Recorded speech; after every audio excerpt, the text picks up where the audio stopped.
Hi y'all, it's Amanda and welcome back to the Whole 40 Life, where we are pursuing wholeness spiritually, mentally, and physically. Today we're talking about relationships. Specifically, I'm going to give you 4 tips to increase healthy relationships in your life. But first, let's evaluate our relationships. So, first of all, think about the healthy relationships in your life. Do you have healthy relationships in your life, first of all? Do you have people in your life that you can count on? You can call if you're having a bad day. People you spend time with, not the people you haven't talked to in a year. Do you have active relationships, active healthy relationships, not healthy relationships that you had a few years ago, but active relationships, people you would currently call friends and would currently call you a friend, a good friend. People that can hold you accountable and vice versa. People you enjoy spending time with and also enjoy spending time around you. So that's number 1. Number 2, do you have a lot of unhealthy relationships, toxic relationships even? Do you have people in your life that are manipulative, liars? Are you a manipulator, a liar? You know if you have unhealthy relationships in your life. And then also the next category is, are you a loner? Do you not have any friends? Are you somebody that only has high and by relationships with people? You've kind of written off the idea of having people in your inner circle, close to you that you spend time with, that are in your business. That's what friendship is about. And so think about that.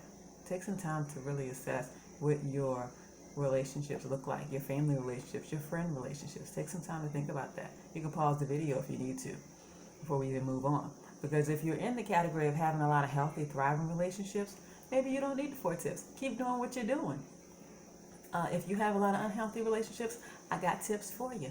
If you have no friends, no people you are hanging out with, spending time with, or you don't have enough, you feel like you got like one good friend and you would like to have more. If you don't want to have more, you got one and you're good with that, that's fine. But if you want to have 4 tips to increase your healthy relationships, stay tuned. So tip number 1. Sorry, I don't know why I'm readjusting my seat. What am I doing?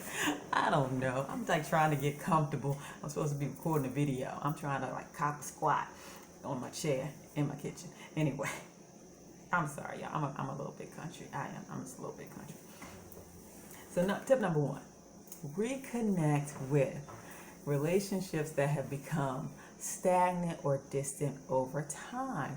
So if you have had healthy relationships in the past with friends or family members and those relationships have just become distant or stagnant, it's not like y'all had a falling out. It's just over time things change. You can reconnect with those people. Get that relationship going again, whether it's long distance or you're nearby and you can start getting together. Reach out, check in, say, hey, how you been? Just thinking about you. I do that myself. I think about people and I'm like, let me send them a message to reconnect, check in, do that. Reconnect with those relationships. I've had that happen to me over this pandemic. Oh my goodness, it's been so good. My friends that I've known for 20 plus years, we just reconnected over this time and it was so needed. We were able to start meeting on Zoom once in a while, and then we start texting each other, and it's just been great to reconnect with those people. And because like I said, sometimes relationships become distant over time, and it's not because of anything that anybody has done. It's just life, different seasons of life. You move, you start a new job, you get married, you have kids, people pursue different degrees, different career fields, just people join the military, just different things happen that cause relationships to change, and that's okay. But sometimes you need to reach back to those old relationships and reconnect, and it can be a blessing to your life. It has been for me. Number 2 is walk away from or work on unhealthy or toxic relationships. So in your pursuit of increasing your healthy relationships, there are some relationships that need to be worked on and some that need to be walked away from. And most of the time we know what those are. Sometimes we have friendships where maybe our personalities don't always mesh well. We may rub each other the wrong way sometimes, but really we can have a heart to heart. We can move past it. We can be close again. So those relationships. And you also know the relationships where there's manipulation going on, there's a lot of usury happening, and those relationships are toxic. We know the relationships that we need to just walk away from. Create some boundaries and walk away. That's number two. Number three is get a therapist. And I'm not saying that because I'm a therapist, and I'm not about to promote any kind of therapy service. Get a therapist because we are the common denominator in every relationship that we're in. And if you don't have healthy relationships in your life, or you don't have any relationships in your life, you should start working through some of the issues that are preventing you from having healthy relationships. And not to say that other people haven't caused the issues that you had. It's just important to be able to have somebody to talk to and work through some of those issues. So if you have insurance, well, most people have insurance these days, call your insurance company. Call your insurance company, get some referrals for therapy. If you have a job where they have an employee assistance program, an EAP program, contact them. Get a counselor through your EAP program.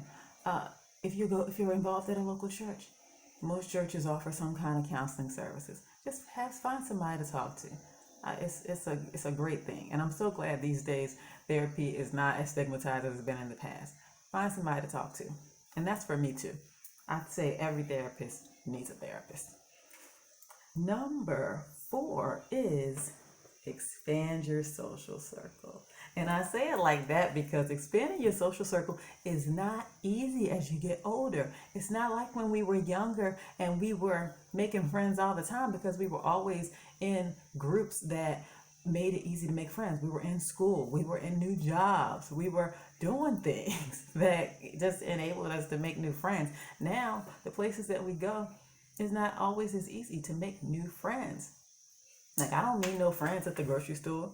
I don't meet no friends at the gym. Well, I don't go to the gym, but I also did not meet friends at the gym when I went to the gym.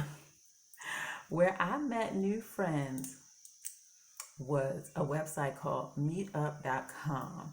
I met new friends, and I actually want to do that again. So if Meetup wants to sponsor this video, hit me up. I would like to join Meetup again, because Meetup's not about meeting up for romantic purposes. I mean, there are meetups for that, but there's meetups for anything and everything. If you have if you have an interest, a hobby, if you have anything, you can meet people with like interests. And so when I moved to the Baltimore area, I joined meetup.com, and I joined a group for people who were new to the area. And the first thing we did was a tour, which was fun, but it was really about meeting people. And so I joined that meetup. I joined one for hiking, even though I didn't never make it to no hikes. I didn't. I wanted to. I intended to go on a hike. I did. But they just never scheduled them when I was available. And that is the truth. That is the truth. And then I joined a karaoke meetup because I love singing karaoke, y'all. I love singing karaoke. I get a little nervous sometimes, but I love singing karaoke. So, hey, if anybody knows how to sing on Zoom without that lag, let me know. Let me know, because I would like to do that. Anyway, that's an aside. That is an aside. Meetup.com. Join it. Also, another way to expand your social circle is to join community activities. Volunteer. If you have children, volunteer at your children's school if you have time. I know everybody can't do that based on your work schedule, but there's evening things. There's things, there's ways to volunteer at your children's school that won't impact, your work schedule. I have friends that are in dance groups, like salsa, ballroom dancing. I would love to do that. And I don't think I'm coordinated enough for that. But there's those groups. Definitely meet people doing that. There's brunch groups. Did you know there were brunch groups? You can find a group of people who like to go to brunch. Well, you can go on Facebook, Instagram. I have a cousin who has a thing called Brunch Babes. Hey, don't knock it till you try it. And so, also, this is the last thing about expanding your social circle. Church small groups. Churches have plenty of activities, but one of the greatest things they have are these things called small groups. A lot of churches have small groups. So if you're involved in the church, if you're, a religious person, you go to church, get involved in an activity that will allow you to meet people and do life together. That's what we say in my circle, in my church. You do life together, really meet people, really develop relationships, not just top surface relationships, not just high and by relationships. Expand your social circle. So let's recap. If you need to increase your healthy relationships, the 4 tips are: number 1, reconnect with distant or stagnant relationships. Number 2, walk away from or work on unhealthy relationships. Number 3, get a therapist. And number 4, expand your social circle. That's number 4. That should have been number 1. Anyway, I am so glad you joined me today. Please continue on this journey with me, because we know that wholeness is a journey and not a destination. Like, comment, and subscribe, and I will see you next time on the Whole 40 Life.